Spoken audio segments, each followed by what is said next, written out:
Live. All right, guys, welcome to the first Dear Community Live.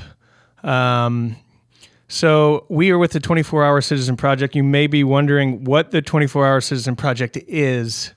And it's an event where we connect people in the community that have civic or community-focused ideas with expertise and financial backers to get those ideas done. This is an event created for citizens to impact their community directly through the pursuit of citizen-led projects who compete during an annual event where they pitch with hopes of get funding. So if anyone is out there that has great ideas for the community, we encourage you to apply and submit your idea. But know and be prepared to experience the ups and downs of pursuing your idea. The pressure of getting it done in just 24 hours time and the encouragement given to you by a group of 200 people that's cheering you on. Super fun. So I'm sitting here with Eric Yondo, or should I say Dr. Eric Yondo? I guess that's my official title now. Okay, we'll go with Dr. Yondo for the purpose of the interview. Eric, so go ahead, introduce yourself. Tell us a little bit about you. Sure. So I am a recent graduate of the University of Louisiana at Lafayette, where I completed my PhD in environmental and evolutionary biology in the biology department. And I have a specialty in coastal and wetland ecology. And I've been in Lafayette since 2012. I came down here from New England and have been enjoying things ever since. Wow. Eric is also a friend. His wife, Taylor, is also a friend. They are both lead organizers of the TEDx Vermilion Street event that happens every year here. Yeah, and we were lucky enough to have Butch on for our first year, right? Yep, first year. First talk. First talk. Yeah, and they challenged me to do the concept of the what was at the time the 48-Hour Citizen Project. And then you just shortened it right up and made it so much harder. We got more ambitious. Yeah. Okay, so we're here for what we call Dear Community Live. It's actually our first Dear Community Live that we've ever done. And what this is it's an effort to document the work that you've done. So you've gotten funded at the 24-Hour Citizen Project. You've been working for the last year. And what we want to do is we want your work to continue to live on. We want other cities to look at your experience and the work that you've put in and potentially learn from it. Sure. And so that's why we're here. So we could ditch the entertainment value of this and just go straight down to how we got stuff done. Sure. Right.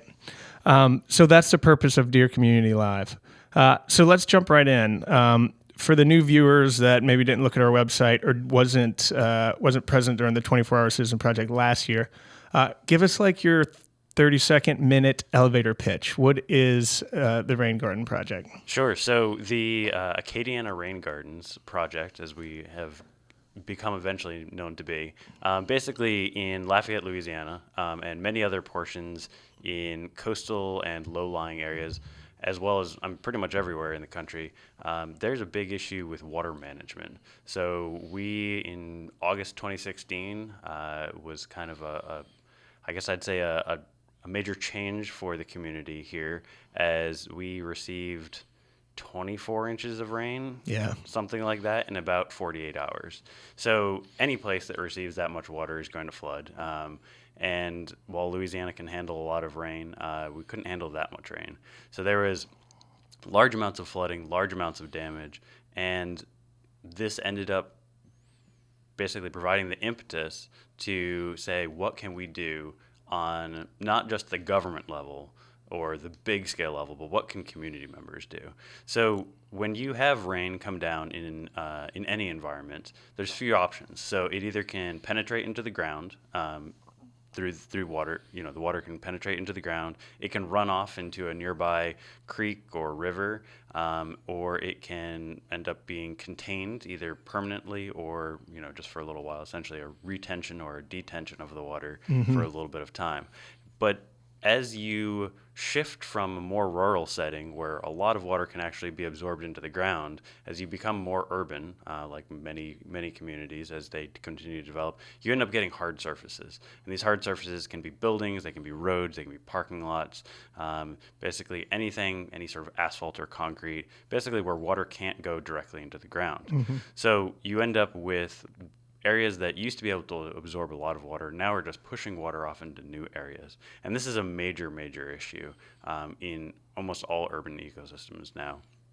And then when you get really heavy rains, whether it's 3 inches or 24 inches or even just an inch, you end up getting really flashy environments as well. So those hard structures, they don't slow water down. They actually allow it to speed up. It flies down into a local creek or coulee or river, and you end up with big flooding issues. So one of the things that you can do on a local level is to handle water locally, basically. So handle your water on your property, at your business, in a park, something like that. And by that, I mean, give it a place to go so it can slow down a little bit instead of flying off into a drain.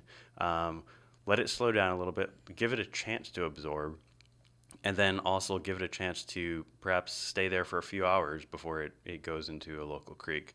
And with that, basically we came up with we had read about rain gardens, which are common landscaping features throughout the country, have been used in a lot of other communities. But this area really didn't, we didn't really have any rain gardens. There was a few at the University of Louisiana at Lafayette on their campus, but it's not something familiar to the community. So rain gardens basically use a variety of changing the actual shape of the land. So typically digging some sort of ditch or providing some sort of container or catchment for the water to go, and then also planting them with plants that can handle flooded conditions. And in Louisiana, we're kind of in this interesting place where, we have both really heavy rains, but we also have periods of drought. So October, typically, it does not rain. So a lot of the plants that are actually local and native to this area are actually perfectly adapted to handle both water and drought. And that's one of the, we basically went after, and we're trying to find plants for our rain gardens that were native, that could handle all these things. And then basically all of this comes together. You have a place for the water to go. The water actually can penetrate further into the ground instead of a hard surface. So we tilled up the soil, plants go down, but then also the plants are actually taking some of the water, and they call it transpiration, but basically evaporation occurs much more quickly. Sure. So tell me about the boundaries of your project specifically. Obviously, especially for Lafayette, this is a big issue. Sure. And it's actually a hot topic around the community too. So how many rain gardens did you set out to install? How much was that going to cost? I think you asked for somewhere over $2,000. And where does that go from here? Yeah, so I guess depending on how you look at this, water management can be either considered a municipal issue, a government issue, or you can consider it a personal, individual, private, family, and business issue. And like I had said earlier, there's the government in town is working to try to manage water on a real big scale, but they can't do it just by themselves. And you really need to worry about water management on a small scale, and that can have a real big impact over time. So if you put in multiple water management structures, if you can put 100 into a neighborhood, that can make a really big difference to what comes out of that neighborhood. So when we were kind of developing this project, our kind of goals, we sat down, and I'm one of 4 or 5 members of this team. So we have two other wetland ecologists, Dr. Taylor Slowey, and Dr. Scott Jones now. Mm-hmm. And then we also were working with a landscape architect, John Oliver. And we basically sat down and we're trying to think of something that we could come up with that is a doable project for individual homeowners or business owners that they could either install themselves or they could pay someone, a landscaper, to do. And we also wanted to basically this be a project that is a demonstration, because an individual rain garden may have very little impact It might help an individual yard, but it's not gonna solve flooding issues for an entire town or city. But really, we wanted to get people familiar with what these are, get people comfortable with what they are, because they look a little bit different than a normal landscaping bed. Right. But they actually serve a function instead of just a heap of, dyed mulch and some plants that have, or little ornamental plants that have come here from some other portion of the world. And then ideally try to create some sort of a network, or try to get people to start to think about these and get excited about them. Right. On the topic of upkeep, Sure. I think a lot of people may think and hear about a rain garden and think, gosh, how do we maintain this thing? Obviously, we could designate an area, we could round up a group of volunteers, but like, how does it? We know that it serves a purpose, but how do we maintain it? Sure. So that's probably the biggest question that we get asked. Every single place we go, everybody that we talk to, the biggest question is maintenance. Who's going to take care of this? And is this going to be way more work? We all have busy lives. We don't want to spend really too much more time, having to just maintain something. So if you design these correctly, you can basically set them up, and you can put in as much maintenance or as little maintenance into them as you want.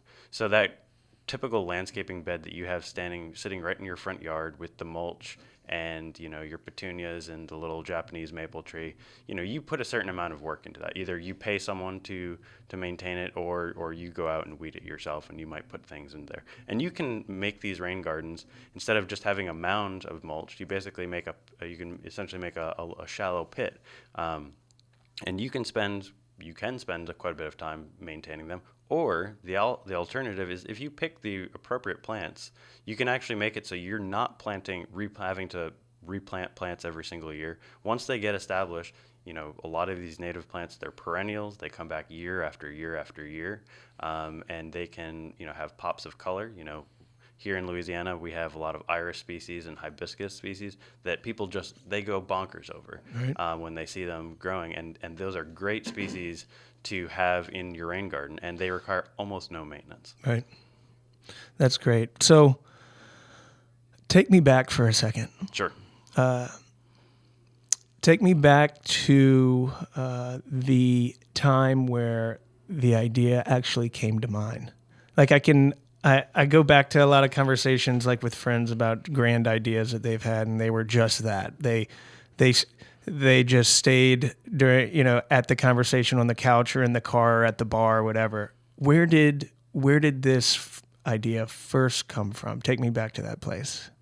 So this had been something that I think several of our group members had thought about and had maybe even talked about.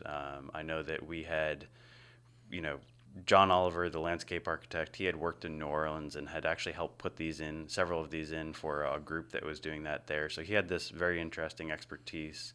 And Taylor Slowey and myself had thought about, a project that we could put in the ground. And it wasn't until we had Scott Jones come along. So we had actually been meeting, the three of us, Taylor, Scott, and myself, had been meeting as part of this kind of weekly science gathering that was being put on by the Institute for Coastal and Water Research at UL.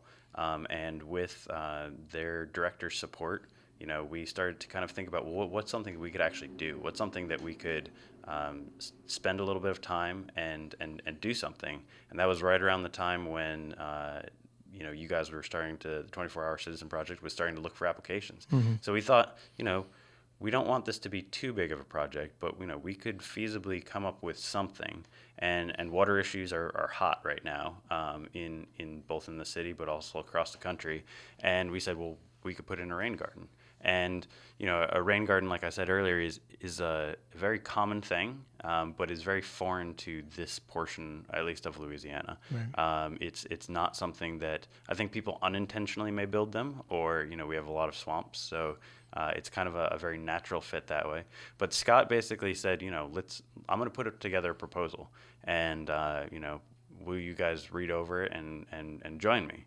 So we sat down and we kind of hashed things out, and and worked to try to get things going. And we really quickly realized that as three scientists, we had absolutely no design skills. And immediately, before we even got started on the project, we realized we needed a designer. We needed an architect. So we knew John. John was a friend of ours, and he was all about it. So he jumped right in, and we submitted an application to the 24-Hour Citizen Project, and just started to try to talk to people, try to keep continuing to develop the idea even once the application was in. Right. And then you guys started to help to develop the idea as well. Yeah. Tell me about, so I'm glad you mentioned 24-Hour Citizen Project and the application and Sure. and what kind of happens leading up to the event and during the event. So can you kind of walk us through the process of like getting selected, learning the news, and then knowing that you have to pitch this project and you'll be competing for funding in just a month's time? Yeah. So the initial interest from the 24-Hour Citizen Project that our project had been selected to pitch was super exciting, and you guys had come back to us with a few clarifying questions because I understand That's what we do. Understandably, and we probably had a pretty technical application. We're unfortunately not always, scientists aren't always necessarily the best communicators in the real world. So, but we needed that, and then that realization that we needed to kind of get our stuff together, and the 24-Hour Citizen Project facilitates a whole bunch of stuff, but we realized we needed to start talking to people that might be either interested or kind of experts like right away. Yeah. And I think you guys started to facilitate that even before the event, which was awesome. Great. So let's talk about the pursuit of your project. Yeah. Imagine you have the ears of a group or several groups of people around the country. Sure. That are saying, I want to install a rain garden in my community. Where do they begin? Walk them through what the process would look like, if to the best of your knowledge, sharing your experience. Yeah. So before the very first thing, just start. And I say that, I don't mean that in a I don't know, too simple of a way, but just taking that idea, saying that we want to do this, and just stick your toe in the pool, and you will be amazed at the number of people that are willing to help you with whatever you need. Find somebody who they don't need to be the expert on it in the area. Find somebody who's interested in it, or find somebody who is willing to sit down, and maybe it's a friend of yours that can get you connected, because everybody has that one person that knows everybody. And the 24-Hour Citizen Project essentially becomes that friend, that person that knows everybody.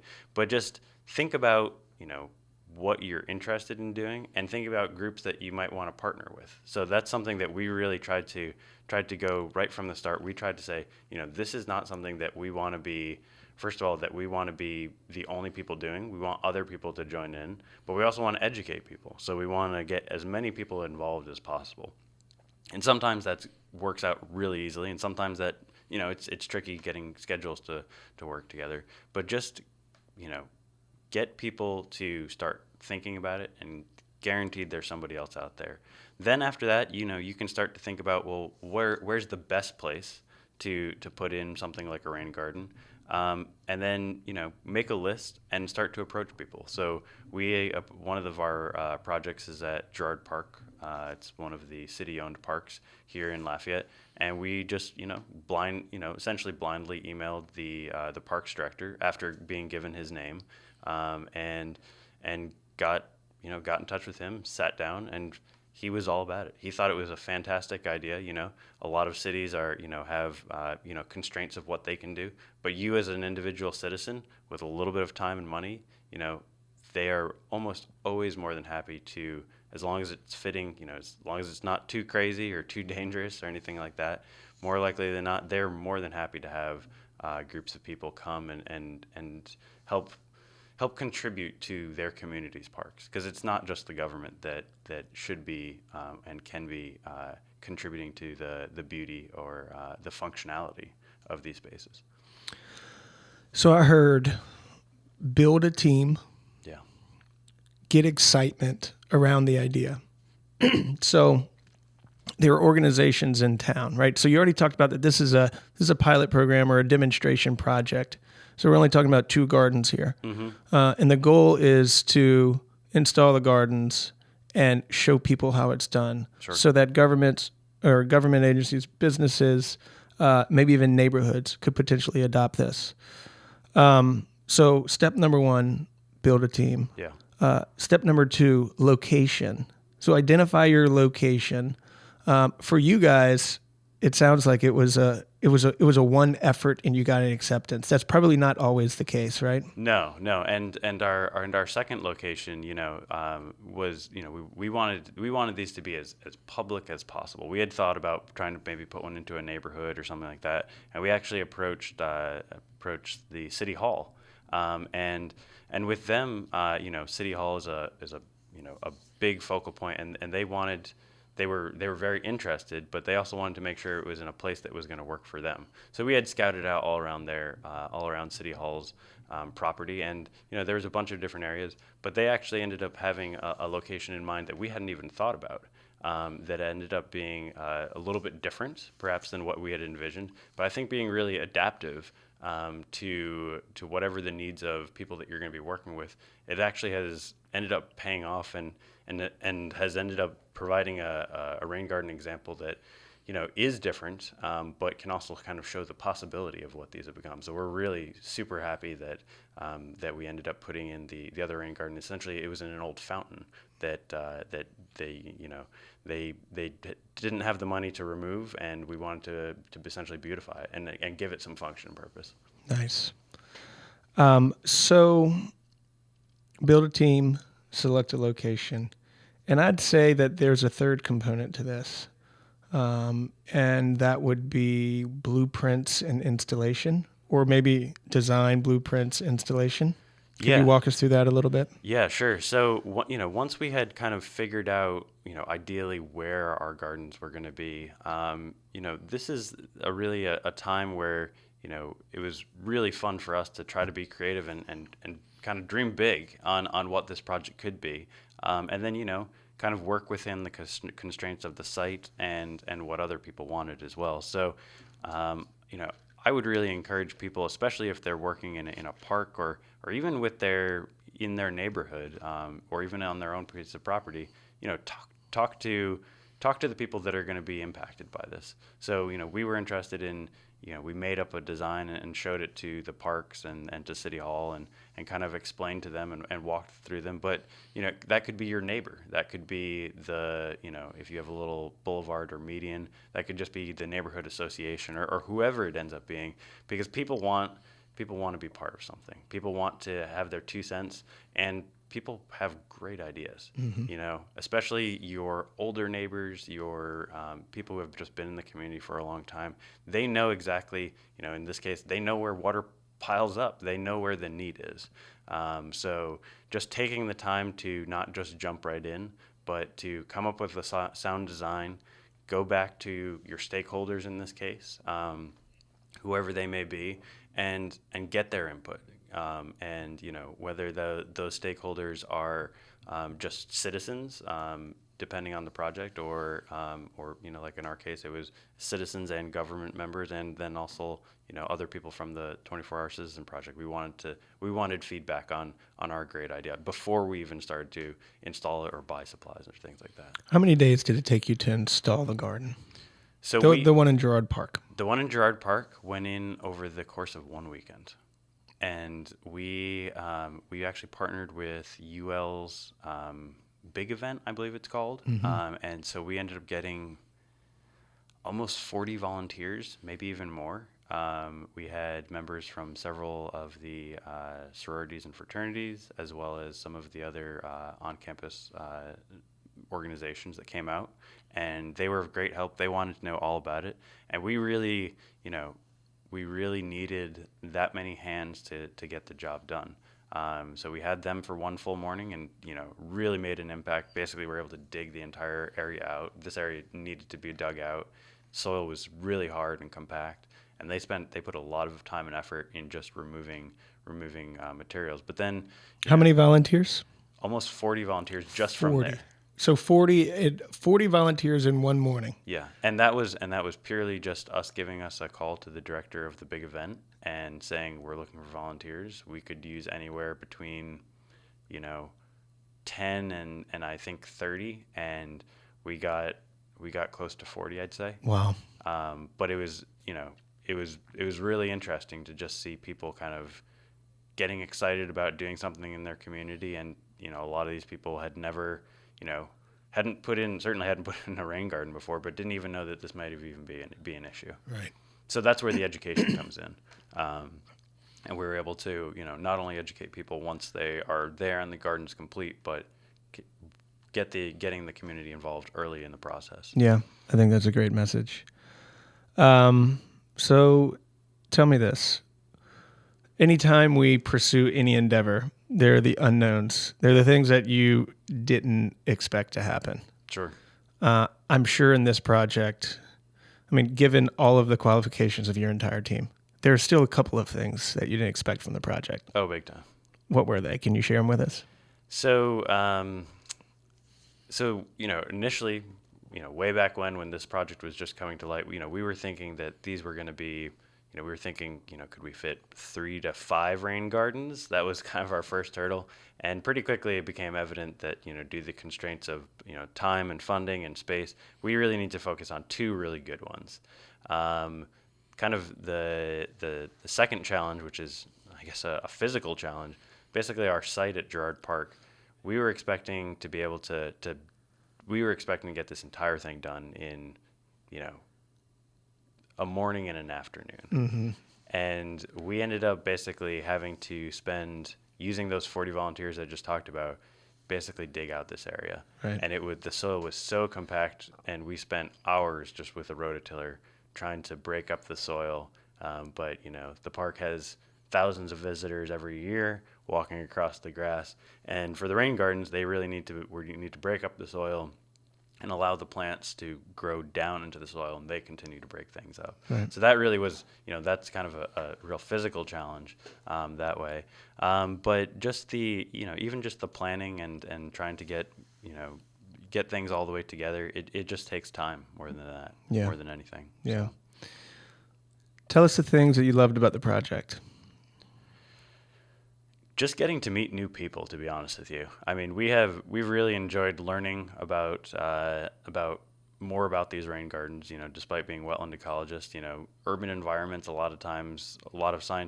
Some scientists actually focus on them, but that was a kind of a new area. But getting to just meet and talk to people, during the actual 24-hour Citizen Project event, we sat down with the mayor, we sat down with some local engineers, we sat down with congressmen, we sat down with people from other parks in the town, the people from Moncus Park, who are awesome because they essentially have done this, but on a huge this huge scale. They're building an entire park right now. And then also once we were out there, talking to citizens as they passed by, or friends that we had invited to come and see what we were up to. And then also all the people that provided our supplies. We ended up using a local native grower who's based out of Amite. I only know because I'm from the area. But he was absolutely fantastic. He had just a wealth of knowledge on the types of plants and what we should be using, and he was willing to take the time to talk to us. So would this project have happened if it wasn't for the 24-hour Citizen Project? I don't think so. No.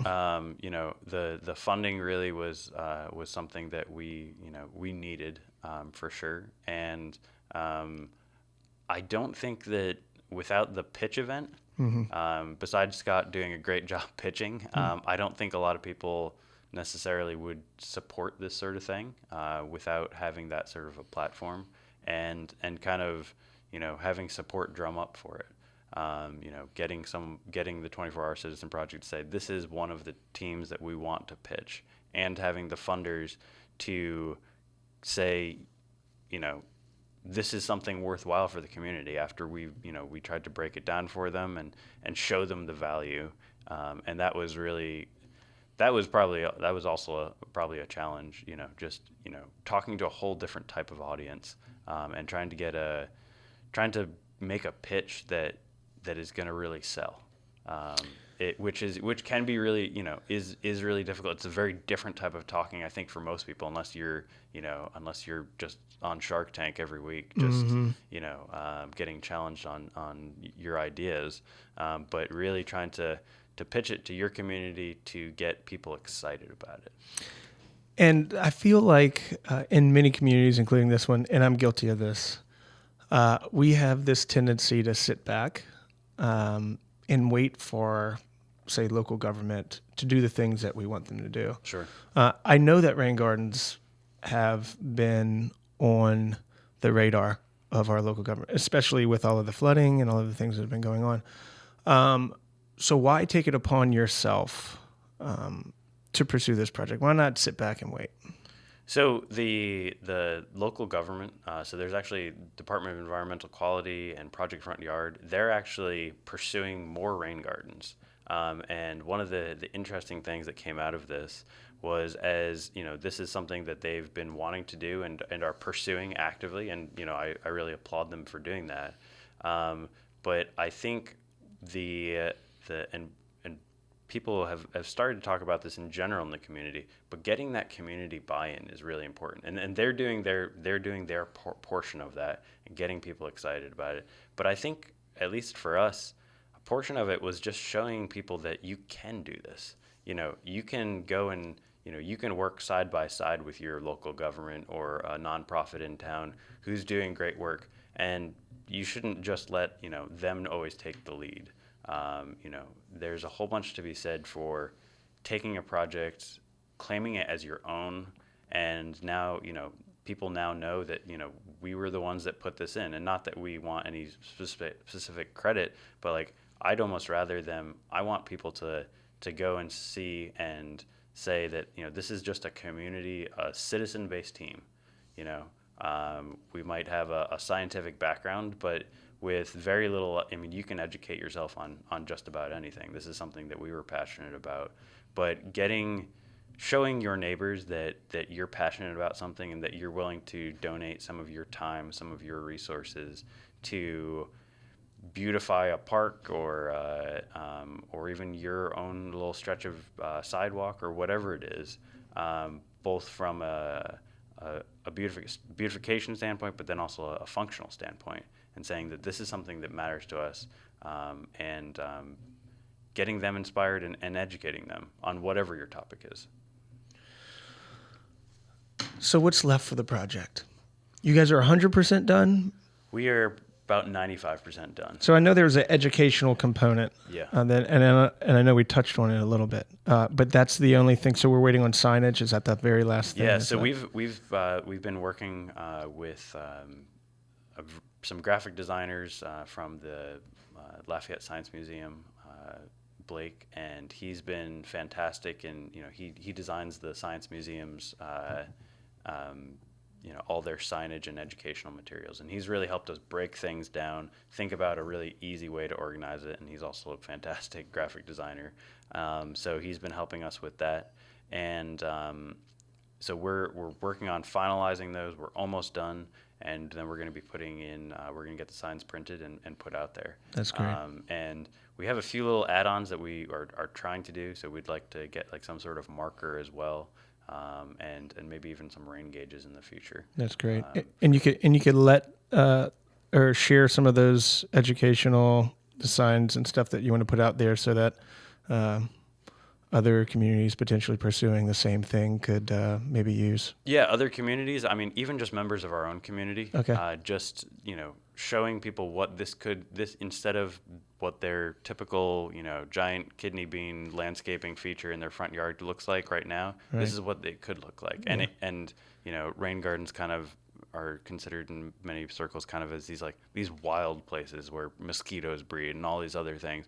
But our educational signage basically is to show that they aren't where mosquitoes breed. They can look beautiful. They can look wild as well, but they can be very manicured. It all just depends on what you want, and it shows you all of the different functions of what they do, and then both of the super local impacts, so what it would do in your yard, but then also the broader impacts, what it would do in your watershed, right, or whatnot. This has been great, by the way. Yeah, definitely. And I have one last question for you. I want you to paint a picture. Okay, so you have the magic wand. You've done the work. You've shown partnering organizations in town how to identify and plant a rain garden, and you've communicated an important message of the importance of that. And so every project that comes through here, we try and measure the impact. Mm-hmm. Okay, we try and understand what the impact is, and we try and set our expectations really high. Whether we meet those expectations or not is yet to be determined. But paint the perfect picture for you and for the community of what the impact of these gardens would be here. So if the gardens that we've put in, short-term impacts, getting people educated, beautifying a space, taking something that was either just a lawn or an old fountain and making it into something different, have a little, I don't know, natural creativity and get people to just stop and pause for a minute, maybe have a picnic nearby. So those are kind of our short-term goals, and maybe manage water a little bit better on that site. More broad-term goals, get people to ideally put in, water management devices or rain gardens on their properties, and be able to have a measurable impact in the future. So like I said earlier, 1 or 2 rain gardens isn't going to do much. But if you could get 50, 100, 2,000, there's some cities that are shooting for 10,000 rain gardens Wow. in their city. And, that's where you start to see an impact. That's an actual measurable impact. And ideally, people will start to say, this neighborhood has this many rain gardens. What can we do? And we can start to actually measure that sort of impact in runoff, in pollution, all these other things that rain gardens are doing as well. And they're also, they're fantastic pollinator habitat for bees and butterflies. So there's all these extra things that can go on just beyond like the water management feature. So again, I've said it a few times, but like going back to that functional and beautiful space that you can have. So having multiple rain gardens in multiple communities within the city of Lafayette, but then ideally taking these sort of features and kind of letting each community do something that would benefit them with these sort of functional, beneficial landscapes. Really quickly, any resources that you can share that could help someone who maybe doesn't necessarily have the subject matter expertise?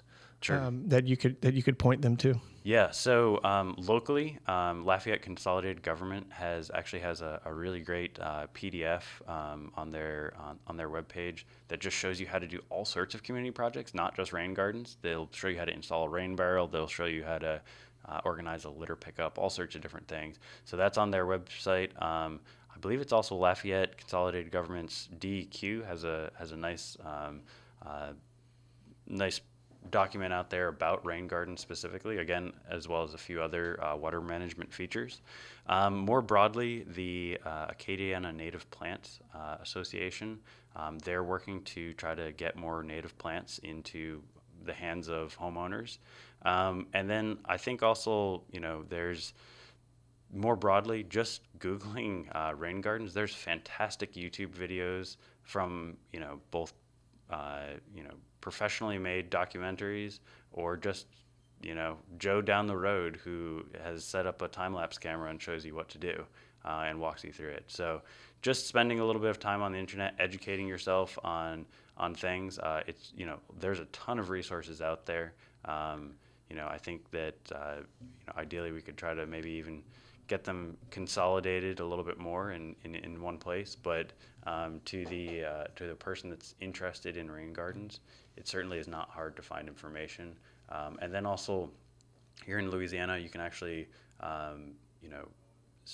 if you want to send in your soil in your yard, I think the Ag Center has some resources on what type of soil you have, which is important for rain gardens. And then they also have information and resources as well on a few other things for rain gardens.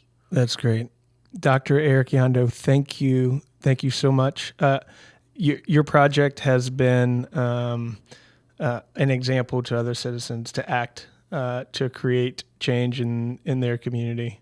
And so we thank you. We thank all your teammates for that example. Thank you, Bush. All right, guys. Well, that's a wrap. That's our first Deer Community Live. We're gonna post this video on our webpage. We're gonna post this video on our social media outlets. And again, our goal is to share the experiences of all of our projects so that can be replicated in the work we live on. Thank you so much. Great. Thank you.